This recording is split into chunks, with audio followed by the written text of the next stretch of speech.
दोस्त एक इंटरव्यू में जब एक फॉरेनर ने एक बच्चे से सवाल पूछा कि एपीजे अब्दुल कलाम कौन है, उनकी परिभाषा एक वाक्य में बताओ, तो वहां बैठा बच्चा जवाब देता है, is a simple Indian who is inexplicable with best of the objectives. एक ऐसे भारतीय हैं जिनके नाम के आगे दुनिया की सारी विशेषताएं भी लगा दी जाएं, तो उनके व्यक्तित्व को, उनके कैरेक्टर को, उनके अपने जीवन में की गई कड़ी मेहनत को कोई डिफाइन नहीं कर पाएगा।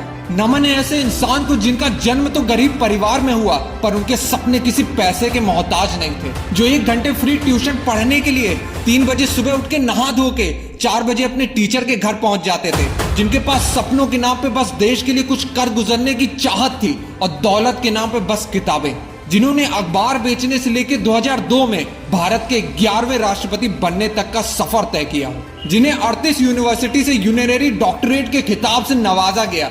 एक ऐसी हस्ती जो 26 मई 2005 को जब स्विट्जरलैंड में लैंड करता है, तो उस दिन को उस देश में साइंस डे घोषित कर दिया जाता है। पद्म भूषण, पद्म विभूषण, भारत रत्न, जिन्हें भारत के 3 सर्वोच्च सिविलियन अवार्ड मिल चुके हैं। उनका पूरा जीवन ही हद पार मेहनत करने की परिभाषा है। दोस्तों, आज उनके जीवन का ये किस्सा सुना के तुम्हें अपने सपनों के लिए हद पार मेहनत करने के लिए दिल में आग लग जाएगी। दोस्त, कलाम जी का बचपन से सपना था एयरफोर्स ज्वाइन करने का, और फिर उन्होंने अपनी स्कूलिंग खत्म करने के बाद Madras institute of technology MIT university join की, जहां वो अपने 6 दोस्तों के साथ एक प्रोजेक्ट में फाइटर एयरक्राफ्ट बनाने के डिजाइन पे काम कर रहे थे। तभी उनके प्रोफेसर श्रीनिवासन उनके प्रोजेक्ट रिव्यू करने के लिए वहां पहुंच गए, और प्रोजेक्ट का डिजाइन और प्रोग्रेस देख के उनके टीचर कलाम जी से बहुत निराश हो गए और कहा, मैं तुम्हारे काम से बहुत निराश हूं कलाम, और मुझे तुमसे अलग और बेहतर डिजाइन की उम्मीद थी। कलाम जी ने बहुत सारी प्रॉब्लम्स जो एयरक्राफ्ट को डिजाइन करने में आ रही थी वो बताने की कोशिश की, पर प्रोफेसर ने एक भी ना सुनी। फिर कलाम जी ने प्रोफेसर से 1 महीने का और टाइम मांगा इस प्रोजेक्ट को नया और बेहतर डिजाइन बनाने के लिए, पर प्रोफेसर ने कलाम जी की तरफ देखा और कहा कि तुम्हें बस 3 दिन का और समय मिलेगा, और अगर तुमने 3 दिन में इस प्रोजेक्ट को नए डिजाइन के साथ कंप्लीट नहीं किया तो तुम्हें अपनी स्कॉलरशिप से हाथ धोना पड़ेगा। जिस काम के लिए कलाम जी ने 1 महीना मांगा, उस काम के लिए उन्हें 3 दिन की मोहलत मिली। वहां कोई भी होता तो उसे इम्पॉसिबल, ऐसा तो हो ही नहीं सकता बोल के टाल देता और शिकायत करता।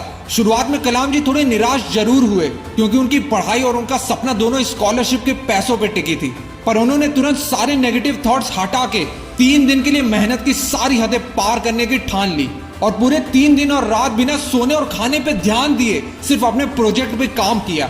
उनका सिर्फ एक ही लक्ष्य था, अपने प्रोजेक्ट को 3 दिन के लिए सिर्फ कंप्लीट ही नहीं, अपने प्रोजेक्ट को कॉलेज का सबसे best project banana.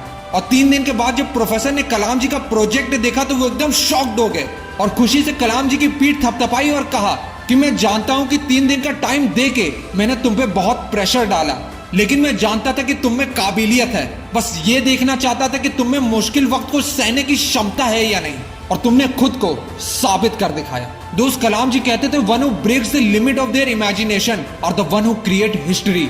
Imagine the impossible. अपनी सोच की कोई सीमा मत रखो, तुम असंभव भी कर सकते हो। मनुष्य को जीवन में कठिनाइयों का सामना करना पड़ेगा, क्योंकि सफलता का आनंद उठाने के लिए वो आवश्यक है। दोस्त, वो एक दिन था जब कलाम जी ने अपने कॉलेज प्रोजेक्ट में फाइटर एयरक्राफ्ट का बेस्ट डिजाइन बनाया, और ये खुद के सपनों पर विश्वास और कड़ी मेहनत ही थी। जब कलाम जी के जीवन में वो दिन भी आया जब 6 महीने की हार्ड ट्रेनिंग के बाद रियल SU-30 फाइटर प्लेन को उड़ाया और अपने बचपन के सपने को पंख लगाया। दोस्त, जीवन ऐसा जियो कि आपके मरने के बाद भी लोग आपको सदियों तक याद रखें। दोस्त, अगर तुम्हारे अंदर भी अपने सपनों को लेके ऐसी आग है तो कलाम जी की इस बात को समझो कि जिंदगी में एक लक्ष्य रखो और लगातार ज्ञान प्राप्त करते रहो, कड़ी मेहनत करो और महान जीवन को प्राप्त करने के लिए दृढ़ रहो। महान लक्ष्य के सामने महान कठिनाइयां भी आएंगी, पर इसका मतलब असंभव नहीं है। इसका सीधा मतलब है आपको कड़ी मेहनत करनी पड़ेगी, और तुम्हारी मेहनत ही तुम्हारे कल के सपनों की चाबी होगी। दोस्त, हद पार मेहनत करने के लिए खुद को तैयार रखो, क्योंकि जिस दिन तुम्हारी मेहनत का सिक्का उछलेगा उस दिन हेड भी तुम्हारा होगा और टेल भी तुम्हारा। कसम खाओ कि अपने सपनों के लिए मेहनत करने के लिए हर हद पार करने के लिए तैयार रहोगे।